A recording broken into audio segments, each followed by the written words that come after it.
ناخد الرغيف ده ونحطه في الصينية وناخد كده اهو.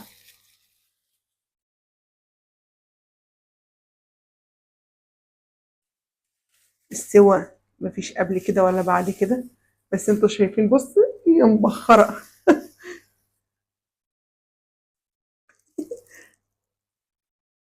مم.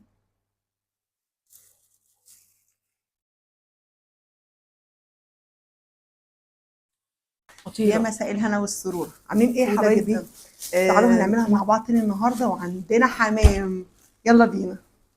اول حاجه هقول لكم طريقه غسلي في الحمام. عباره عن دقيق وملح وليمون ومعلقه سكر. ده المحلول بتاعي. بفضل نقعه فيه ساعه لغايه ما يفضل يطلع زفرته كلها، واغسله بايدي واطلع الزفره كلها وانشفه واسيبه يتصفى تماما. وبشيل الروس. انا ما بستعملش الروس في حاجه عشان خاطر في ناس بتسيبها، فالموضوع بيبقى مقزز جدا. انت بتشيل الراس وتتعامل معاه. وبعد كده ببتدي اعمل ايه، بفتحه خالص من هنا. بفصل الجلد عن اللحم زي ما انتم شايفين لغايه ما اوصل للايه، للرقبه من فوق. بفصله تماما. وتعالوا اقول لكم هنعمل فيه ايه تاني. لما بفصله تماما واوصل للموضوع ده، انا عايزه وانا باكل الحمامه اقطمها كاني بقطم لحمه بس من غير عظم. فبعمل ايه بايدي كده. هنا عندي دي كده يا جماعه، عندي دي، عندي الحته الناشفه اللي من فوق بتاعت الصدريه. اعمل ايه، اسمعوا بقى ايه التكه دي. التكه دي لو ما سمعتوهاش يبقى انتوا لسه ما وصلتوش للغلط. ما عرفتوش تعملوها بايدكم كده. ليه بقى؟ وبطط الحمامه كده بتاعتي، ابططها كده. ليه بقى؟ الحركه دي بتطري عظم الحمام معايا او بتكسره بمعنى اصح من جوه. فبيبقى بالمنظر ده. شايفين عملت ازاي؟ بططت خالص. تمام. هنا بعد ما بططت الحمام تماما، بصلايه بقى مبشوره وعليها ملح فلفل اسمر وفلفل اسمر كتير، وعليها حته طماطمايه من اللي بشرتها وهقول لك انا هنستعملها في ايه. ونخلطها كده مع بعض كويس. وما تنسوش رشة جوز الطيب، بتودي الحمام في ناحية تانية خالص.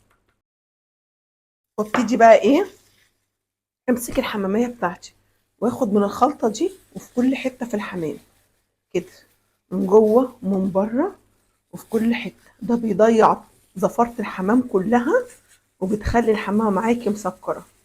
بصي ايدي انا معدية، ايدي معدية في الحمامة كلها. تمام. تمام.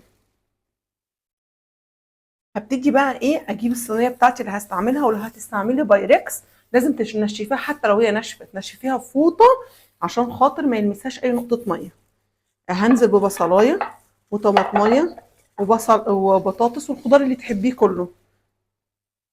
هنزل بطماطمايه مبشوره، ونزلت ببقيه تتبيله البصل اللي فضلت معايا.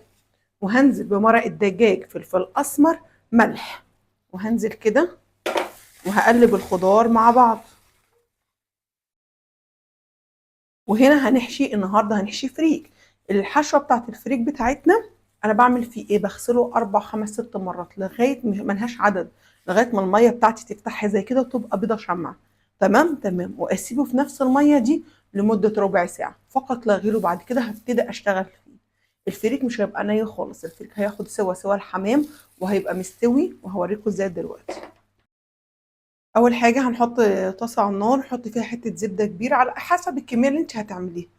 هو لكل حمامية بتاخد نص كوباية فريك. تمام. أنا عملت مثلا 4 حمامات، هعمل كوبايتين فريك. طب أنا عايزة أزود الكمية، زودي الكمية براحتك، والباقي فرزيه في الفريزر لما تعوزيه. عايزة تحشي بطاية، تحشي فرخة، تحشي حمام، براحتك. هنزل ببصلاية. أول ما البصلة تدبل معانا، ما تاخدش لون، تدبل، هنزل عليها بالتوابل، نفس التوابل، ملح وفلفل أسمر ورشة جوز الطيب ومرق الدجاج.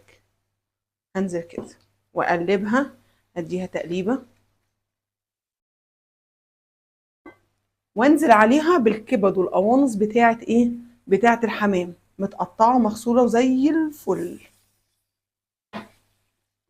واديها تشويحه وتقليبه، ودي احلى حاجه، يعني احلى طعم للحمام. في المرحله دي اهو يا دوبك انا اديت للكبد والقوانص تشميعه، انا مش عايزاهم يستووا، عايزاهم يستووا مع الفريك. هنزل بالفريك بقى مصفيه اهو.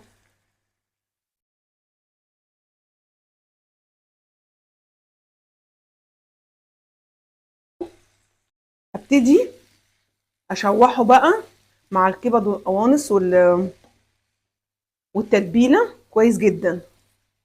انتوا بقى حابين تحطوا 7 بهارات حطوا، حابين تحطوا معلش حابين تحطوا قرفه حطوا.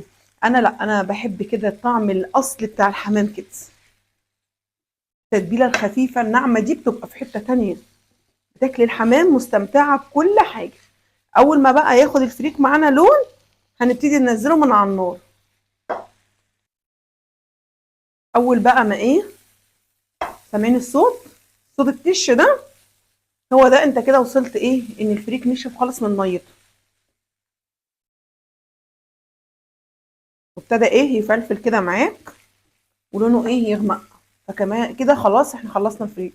هتعملي ايه يا هنا؟ هسيب الفريك يبرد تماما، على الاقل يبرد بنسبه 70%، عشان خاطر الحمام ما يفرقعش مننا. تمام، هقول لكم على خطوتين عشان الحمام ما يفرقعش منك.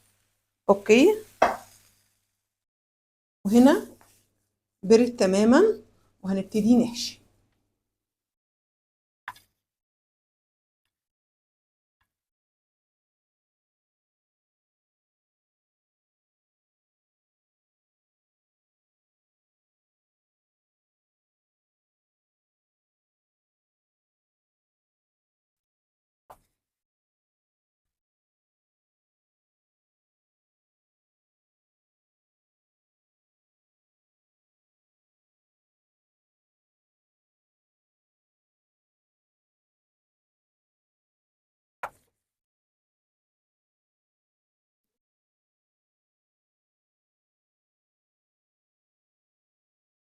في فتحه هنا هنحطها في الحته المخصص ليها.